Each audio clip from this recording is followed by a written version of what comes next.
Ladies and gentlemen, our patient speaker this evening is a respected leader, visionary in our industry, and the founder of the Kids for Hope program. Please welcome Kevin Davis with Bristol Farms.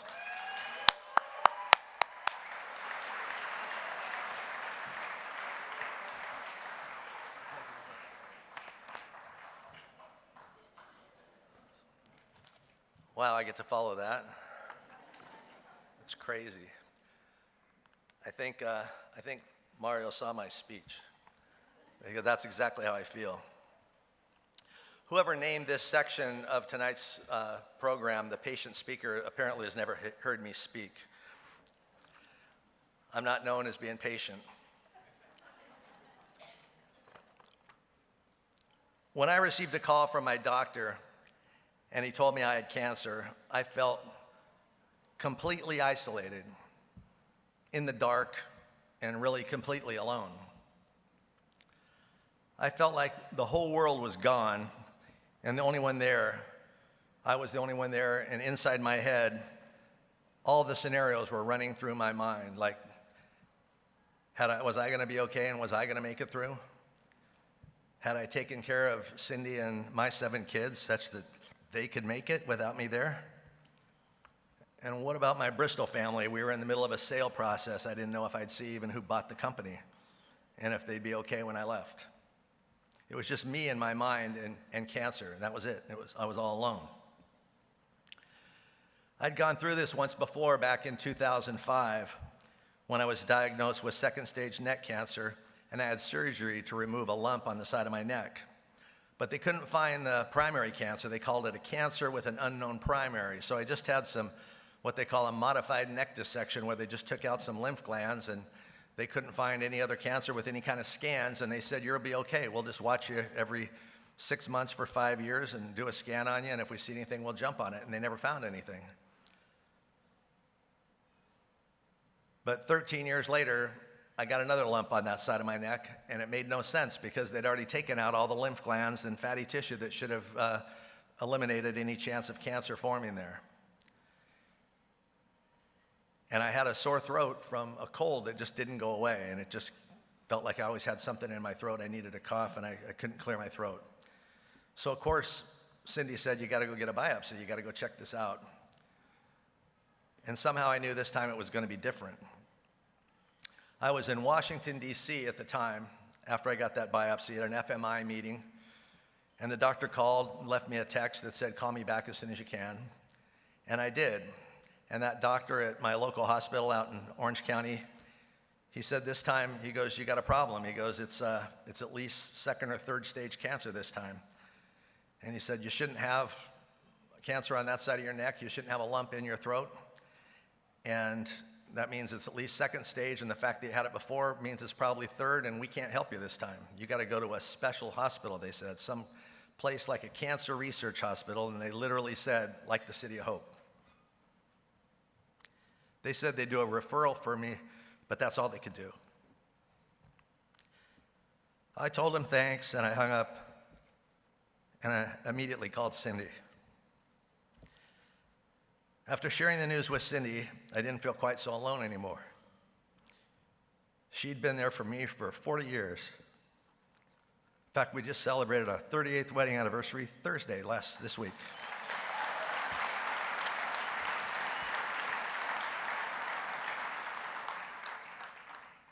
So I got to tell Cindy, you were right again. But in telling her that and talking it through with Cindy, the lights came up a little bit and I felt a little bit better. I didn't feel quite so alone. We discussed the situation, and I told her after all these years, over 35 years of supporting City of Hope and more than 35 years of these dinners, and all the phone calls I've made to get people into the City of Hope, and called Cheryl Kinnick and said, I got an employer, I have a friend, or I have somebody that needs to get in and see you guys to see if you can help them. I never once thought that I'd be here, just like you. I never thought I'd be making that call for myself. But that's what I did. I spoke to Cheryl immediately after hanging up from Cindy and told her what was going on. And she said, when are you coming back to town? And I said, I think I can get on a flight about 1 o'clock tomorrow and be there by 3. And she said, we'll be waiting for you.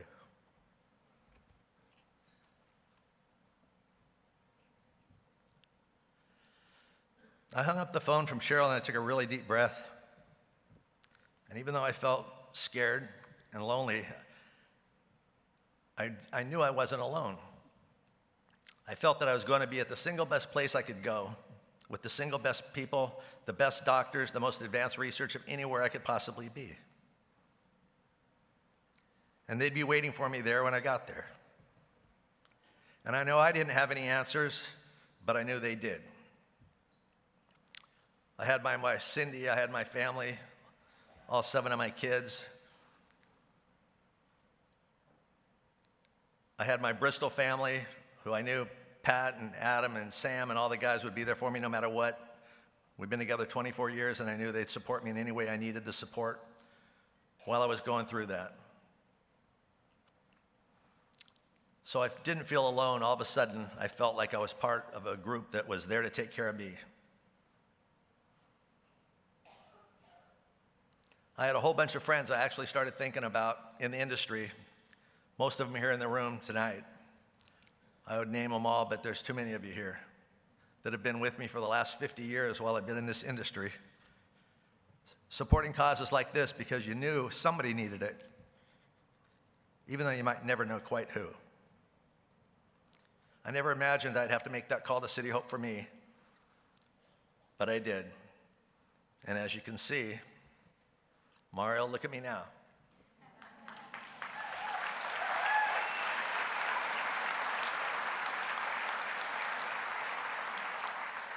I have to admit, it wasn't an easy year. I had to go through some hell with radiation and chemotherapy and a clinical trial for an immunotherapy treatment, a new drug that they have there that I think was trying to kill me, but I think it actually saved me. I lost over 50 pounds in about 8 weeks. I had a feeding tube for 4 months, but look at me now.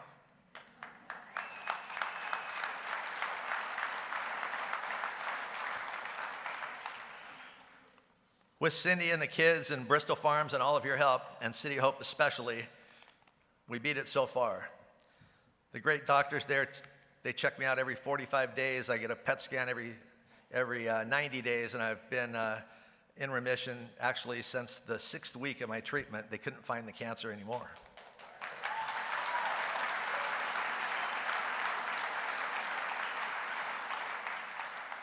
And I thank you all for that as well.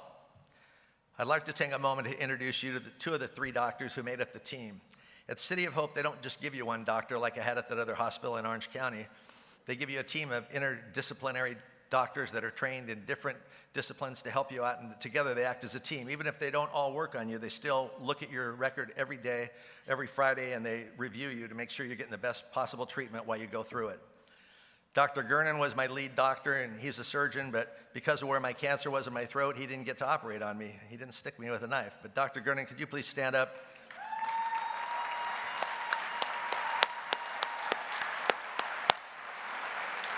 Thank you. Dr. Amini was my radiation oncologist, and he saw me 5 days a week for about 8 weeks or so.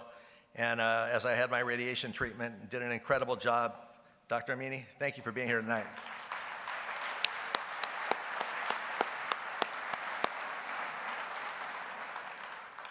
The 3rd doctor on my team was Dr. Morgana Freeman. She's a beautiful, brilliant doctor who is not with us today, but she's not here with us today, but she does medical oncology, what they used to call chemotherapy or chemical oncologist. I think they call it medical oncology because it doesn't sound as scary. But she handled all of my chemotherapy and also the clinical trial treatment for the experimental drugs that I was taking. Please join me in welcoming them tonight and showing them our appreciation for their hard work and long hours.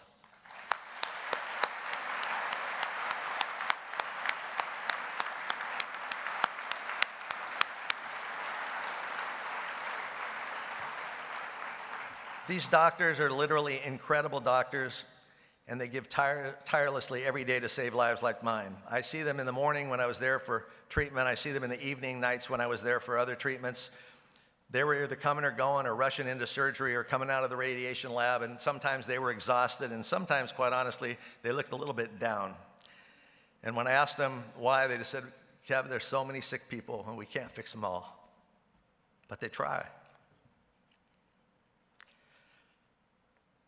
When I asked those doctors what we could do to help them tonight, or what we can do to help them with patients like me with head and neck cancer, they said research.